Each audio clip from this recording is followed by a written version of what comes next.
what will it take to get us to that next phase of true mainstream adoption? So I am thrilled that a dream team we have to explore that today. Please welcome David Fields, Lele, Eric Weiner, Nicholas Kokula, and Sam Ewan, my colleague at CoinDesk. Thank you.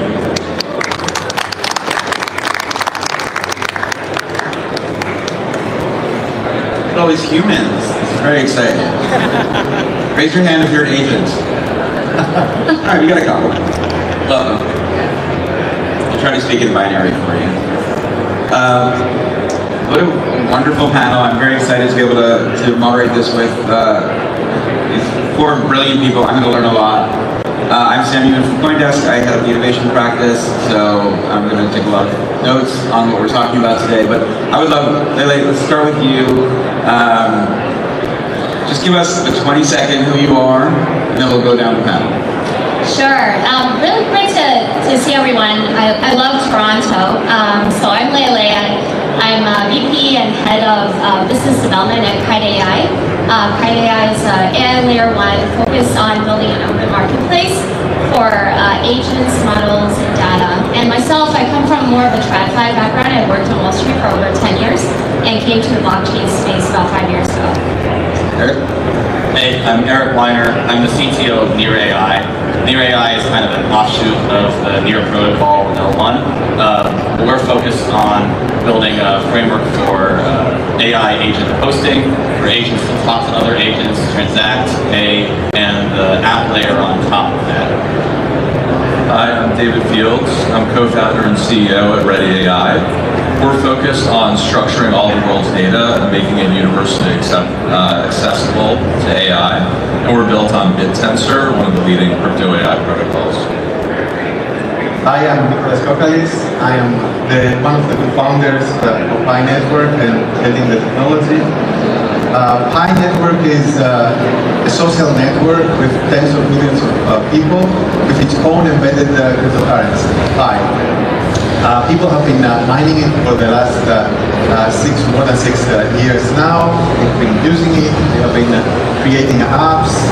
And one unique feature about Pi is that every account on the blockchain, before it's activated, it needs to pass identity verification. All right, so what I want to start with, again, you can give me a really short answer, is in the worlds that each of you are playing within the infra side and in AI, I want you to give me kind of the analogous place we are in the technology spectrum, right? So if we think of YouTube and streaming video, are we still the VHS era when it comes to what we're doing? So Nick, let's start with you. Oh wow, so that's a good question. So I think that every time in history there's technologies that are being invented, and then there's a little bit of lag and a little bit of time between when they are invented and they are actually being massively used. So that's where we are with Gen AI. So especially with the generative AI and AI in general, there has been a leap forward, a breakthrough in what the models can achieve. And now is the time to build great apps and great products for them. In the same way that, when electricity was created, not every house had it, not every industrialization wasn't there, or when the combustion engine was there, not everyone had a car. What was the exact product was not really known. So that's where we are right now. It's an exciting time to live. All right, we're the combustion engine. I'm taking away from David, where are we right now? Yeah, I think a lot about this. I sort of feel like we're in the kind of mid-90s of the internet. But one big difference is there's massive distribution, right, that's been laid over the last 25 years since then. And so I think because of that, you've seen some unbelievable growth in from 0 to 100 million in revenue by the OpenAI, but then Cursor doing it like, in record time. And that's because distribution is now dramatically different than what it was then. And I think it's going to accelerate the pace at which we see AI uptake. Eric, where are we? I think that's a really good point. I love that we're all coming up with different analogies here. The one I like is, remember when like the iPhone came out and then they put the App Store on there and you're like, oh my god, you can do this thing where you like drink a beer and it like falls out of the iPhone, or like you can download a song straight to your phone. It can't get better than this. This is wow. We can do all these amazing things, and it turns out that another 15 years of amazing things to build. We're at that stage where it feels like you're doing so much, but it's really just scratching the surface. And to your guys' points, like it's going to accelerate even faster this time, faster than we maybe handle. Right? Yeah, I agree with what a lot of has already been said. I think that we're in the age of agents. So, before it was about desktop or web, then came the era of mobile, and now is the time for agents. And a lot of things have happened to make that a lot easier. Better agent frameworks like MCP, A2A, lower inference costs, stronger foundation models. And so we'll see a lot more of that to come. But I think it is really important to have more of a trust framework for humans to interact with agents, and also agents to autonomously interact with agents as well. And I want to pull on that thread a little bit. I feel like we're still like at the rotary phone when it comes to agentic AI. I'm frightened about what's going to happen in the same way that I'm turned on by it, right? Like I want agentic AI, but I'm very scared of what it's going to do when it stops asking for permission. So as you guys are building your systems, how are you kind of putting into place the guardrails that allow agentic AI to thrive without letting it do the things we don't want it to do in the movies we've seen about the future? Yeah, I think that's a really good question. That's also where blockchain is very helpful, because the blockchain allows for a lot of the attribution, provenance on-chain. You can track how an agent was created, from the data that went into the agents, the model builders, and you can also have a lot of smart contracts have programmable logic, which serves as a service agreement, which helps you check the performance of agents, potentially resolve disputes as well. And of course, the blockchain provides a payment rails, because for agents, it's very difficult to access credit cards or someone's bank accounts, but stablecoin and blockchain rails is a natural fit for that. Nicholas, the Pi network has millions of people. We found this out the hard way when we were announcing your panel. They went crazy. I don't know how many of them are synthetic. I don't know how many of them are real. But in dealing with the vast numbers that you're dealing with, are you worried that at some point it kind of goes out of control, where this group mass starts to do the things it wants to do, whether you want it or not? Yeah, that's a problem and challenge not only for Pi, but for the world going forward, because now with generative AI, it's becoming less and less easy to distinguish a real human from AI. AI used to be pretty dumb, you can tell immediately, but now it's not that easy. So Pi opted for following a unique approach, which was to KYC every single individual using identity verification, turning your head left and right, and all that stuff. And we think that this approach is going to be very useful, especially in the future, when you want to distinguish between 1,000 fake bots and 1,000 real people, especially in a world where you want to be able to meritocratically and fairly distribute value or other applications like this. You need to be able to identify who's human and who's not. David, we're talking backstage about what true proof of humanity means, especially at the enterprise level that I know you guys are playing at. So how important is it to allow that the human can have a touch on the AI systems that are being built? Yeah, I think it's a really interesting, question. So, we do a lot in terms of structuring data for enterprise, and the big sort of why now for us was we saw a crossing point between where LLMs could do a lot of these data annotation tasks more effectively than humans, and so we enable a competitive landscape. It's decentralized, it's permissionless. We tap into global intelligence around the world. People can run their own models to do these data annotations, and we're seeing people perform these at 86% higher accuracy than humans, and we're doing 51% higher than kind of GPT's best models because they're optimized for this use case. And so I kind of see a bifurcation happening. There's a lot of data structuring that needs to be done at massive scale. The largest companies in the world have decades of data that they need to structure for AI models and AI applications. So that can't all be done by humans. But I think we don't really play as much on the other side, which I think is quite important, which is more of the kind of human annotation, human labeling. That's being done more and more with higher skilled areas. But we were talking a little bit backstage, well, where does that crossing point happen for some of those higher skilled labor?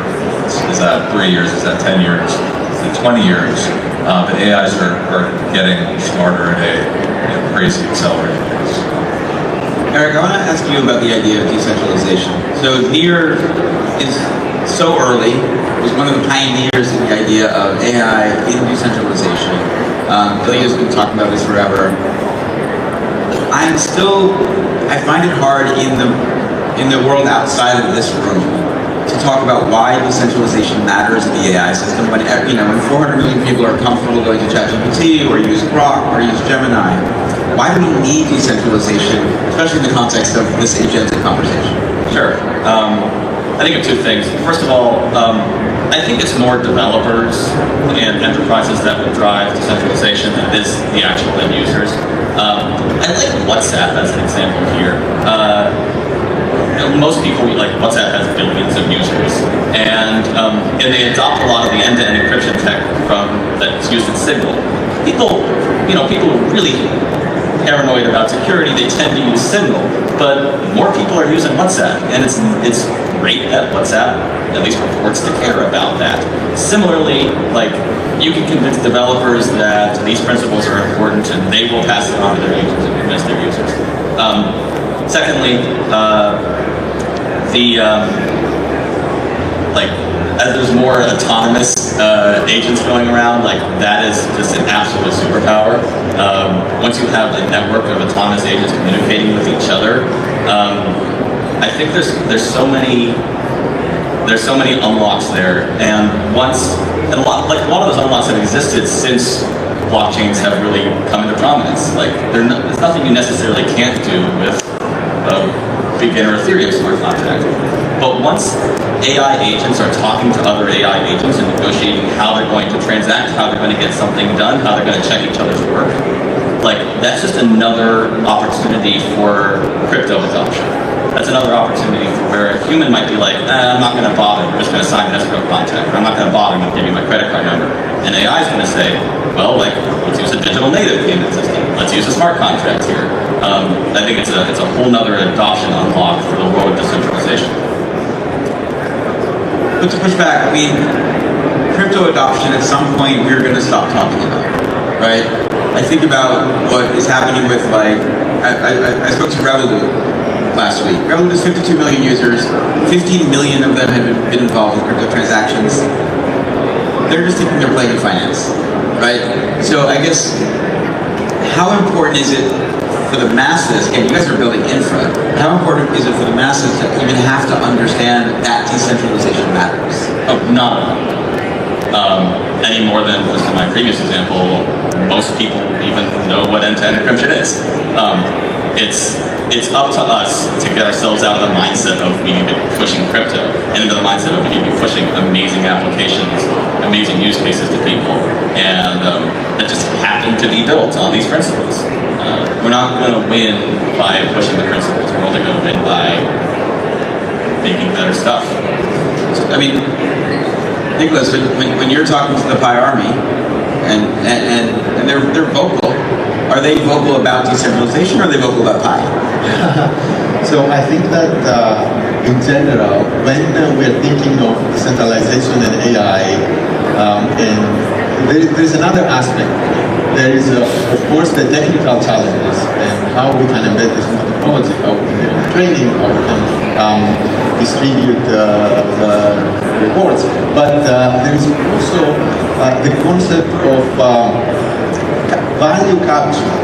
So in a future where more and more work is done by agents and by AI, it is important to make sure that the value is not only captured by a few individuals or a few companies, and it can be captured by a large number of people. And that's where blockchain in our projects can come to play.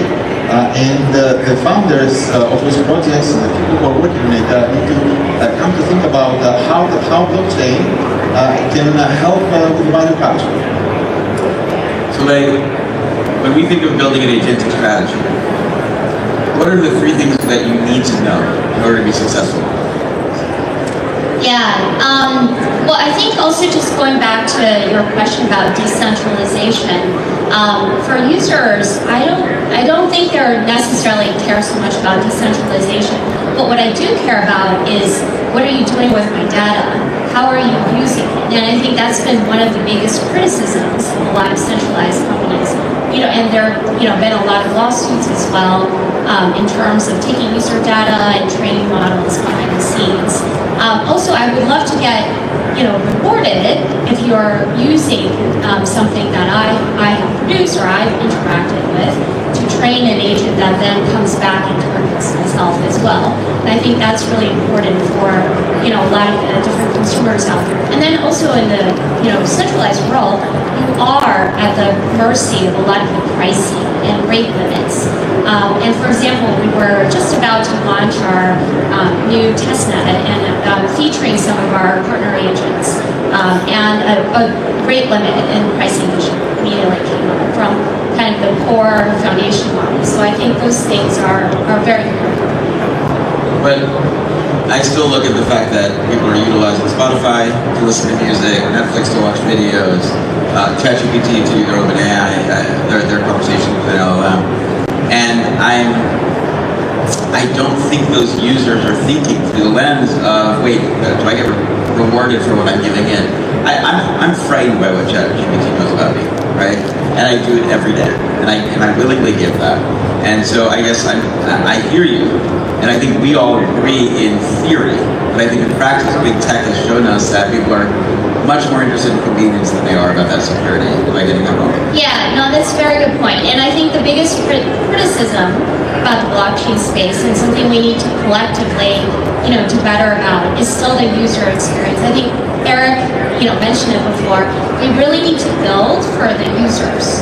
How do I make it easy? People are going to use something that is easy to use. So, still kind of the wallets, gas fees, a very decentralized ecosystem. Those are some of the things that we collectively as builders need to provide. All right, so David, again, you guys think about this to the enterprise level. How do you truly build a enterprise-grade app utilizing decentralized tools of AI?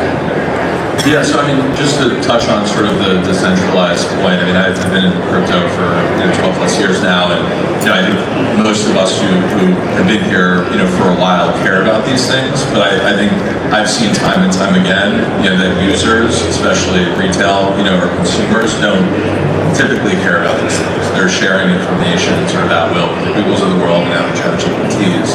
What is interesting on the enterprise side, small to large scale, is data is really valuable, really matters. And decentralization, I think, has the potential to be a feature, not a bug. And I think we're in the early stages of sort of educating enterprises on why that's the case, but many of them are already inherently concerned about sharing their data with OpenAI, because now that's helping power their next model, so maybe disrupts their business in some way. So that gets me excited about the power of decentralization for enterprise specifically, kind of at small to large scale. All right, so Eric, I'm going to ask you, Near is a blockchain that has gone through a lot of ups and downs, a lot of interesting evolutions. You can always focus on what you're doing. A lot of the crypto Twitter conversation is around token price, right? And I keep wondering, when we think of the stuff that everyone's building on stage here, there's still a token component. There's still the idea that you will financialize your participation in the network. And I think we all believe in that. But does that also end up being something where it still ends up being easier to say, I'll pay $9.95 a month and not worry, compared to, oh, I have to do more work? And should we sort of try to divorce the idea that what's good for the world doesn't always have to be financialized, and that decentralization, to David's point, is something that actually makes us all better? And I guess, how do we do that? I think as you get lower level, you tend to be a little bit more, you tend to use more like rational micropayment models. And this is true in the Web2 space and in the Web3 space, and in the offline space. You know, if I'm buying something in bulk, I'm gonna pay in a certain way. You're on AWS, you're paying per minute or paying per function call. Similarly, in the crypto space, you know, you're paying per transaction, storage fees and such, and that makes total sense. I think where we've faltered is we don't put any layers between them and the user. And so yeah, like I think again, like the end user is still subject to all those behavioral factors. I would rather pay $10 a month and get $4.79 than feel like I'm a value, than feel like I'm getting nickel and dime my way up from $0 to $4.79. I'll pay the extra $6 for that. It's fine. But under the hood, and again, especially when you're relying on an AI agent working on your behalf to help make these decisions to figure out what tools to use and how to pay for them, the AI agent is not subject to those behavioral factors, and it is willing to say, well, I do want to participate. I'm going to pay the minimum cost for this, and I'm going to pay individually for this thing, and I'm going to micro pay over there, and I need my rewards because I want to, optimize my own cost and for my own P&L, whether it's trading or just sort of working on your behalf to do his job. So I think that's really valuable, and I don't think it should go all the way up to the user level. Running out of time, my last question relates exactly what you said, and I want to get each of your opinion on it. To me, stablecoins, agents, this is the future of commerce on the internet. Like, there's no doubt in my mind about that. So, how do you guys look at this idea of balancing out how we can build systems that allow for smooth and easy payments at the micro level, and know that the traditional financial system also says, no, what about all of our fees? Right? We want those back. But we are reinventing a new way of commerce, a new way of engaging with each other. So just give us, final thoughts to start with you, Nicholas, on what it means to bring agents, stablecoins, decentralized AI networks together and build the absolute future. You have 30 seconds. Okay, so I think that I would take this as follows. I would say that people need to build great apps, great products. Once you have a great product, you will trump everything else. And in order for you to do this, you need to have a lot of trials, and today is a great time with generative AI. There's a lot more people who can create and try products. So networks that have a lot of people will naturally be able to have a competitive advantage in being able to empowering them and creating a lot of different products and a lot of different values. So by having value, eventually you're going to convince everyone else to accept it. David? Yeah, so I mean, kind of going back to the internet in the mid-90s analogy, I think that stablecoins has really been a foundation that's been laid now for a decade plus. I mean, it's a core piece of technology in the agentic system that I think that decade was really critical for. So I think you're going to see, an explosion in AI agents over, the next couple of years, and figuring out the right transition to like fully autonomous agents outside of, kind of control and authorization will be interesting. There'll be blow-ups, but I think it's going to be really exciting for the next couple of years. Eric, agents, payments, Yeah, I mean, I think payments are like under the core of so much of what we're trying to get at here. What we're trying to build, we call it AITP, which is sort of our agent interaction and transaction protocol. That's how agents can pass structured data to other agents. That includes payment instructions. And we think the way that that can succeed is, first of all, like, don't think of it as just crypto payments. Build in all the features of fiat payments, rewards, credit, dispute resolution, all done via AI, and things you can't do in the fiat world, like revenue share and affiliate revenue that hits everybody along the path of whoever made that transaction possible, even if it's a quarter of a cent's worth. That gets everybody incentivized to move from the fiat rails onto the crypto or the stablecoin rails. I think that's, and so like, then you build from there. You start to convince those AIs to move on to the AITP or whatever the crypto payment rail is going to be. Larry, bring us home. Sure. So agents, stablecoin, right? And enterprise. So first of all, I think partnering with enterprises is key because they have the mass distribution users and they always think about building in a sustainable way. Revenue is not bad. And that's something that the whole industry does need to really work towards. I think, a way to position charging fees is, there's always a way to have some type of fee split or revenue or, way to give back to the users that are using those stablecoin fees. All right. Well, that's all the time we have. Thank you all so much for this. It was wonderful. Thank you for